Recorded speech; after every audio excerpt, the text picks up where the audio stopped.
Ang daming suggestion. Inuhugot na yung karburador.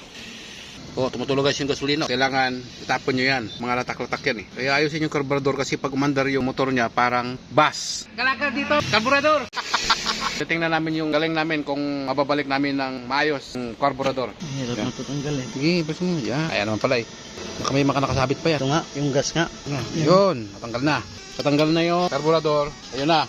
Kailangan pag may motor kayo, marunong kayong mag-ayos na karburador. Dahil pag hindi, huwag na kayo bumili ng motor. Kalakal dito, karburador! Nasa ilalim na oh. Yun, singkit-singkitin mo na ba? Hindi masira yung thread ha. Pag masungkit na yan, luluwag na yan. Ganda ng pagkano mo eh. Hindi naapektuhan talaga yung thread. Oo. Kabubulot na yan. Tuloy kaya muna natin kunti pa. Kawak.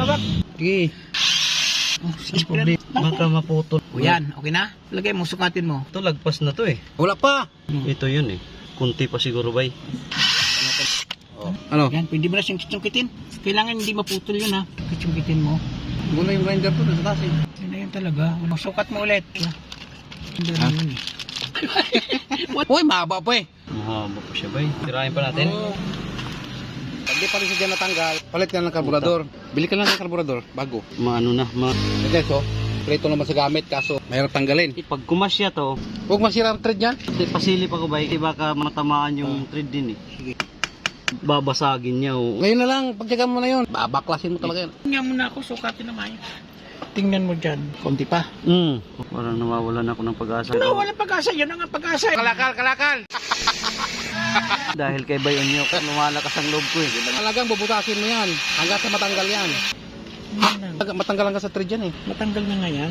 Lagyan natin ng ano, singer oil yung gilid. Pag natiklop na natin yan, luluwag na yan, pwede na yung bunutin. O di ba? Kunti na lang, papalit ka na ng bago. Kalakal dito. Karburador. Yung inayos nila yung karburador, di matanggal yung bolt. O yan, ganyan. Tiklop na, di ba? Paano mabunot yan bay? Unti-unti. So pag nawala na yung thread, kusang... Sa tingin ko hindi pa eh, meron pa eh. Ano muna tayo? Yun ang purpose ko, yun o. Para matanggal siya. Hirap na hirap sila magtanggal.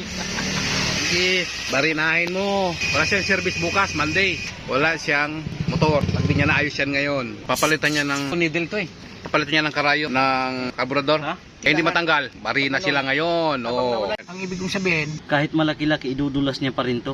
natiklop natin to. Ang luwag na yan eh. Pag natiklop natin to, Sige na, isagad mo na. Pag di natanggal to, palit siya ng karburador. Kunti pa bay? Pilit niyang binabarinahan yung doon sa karburador. Magagawa kayo nito guys, kailangan kompleto. Oo.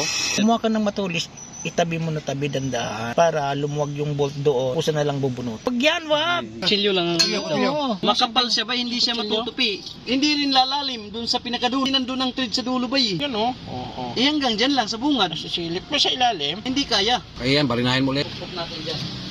Oo. Kunti-kunti lang. Matanggal yan. Malapit na. Tatalsikan na. Aandar ba yan? Binalik na namin yung babalik na yung karburador. Titingnan natin kung aandar. Ayan ang floater. Yan ang paglagay ng floater. Kailangan tama.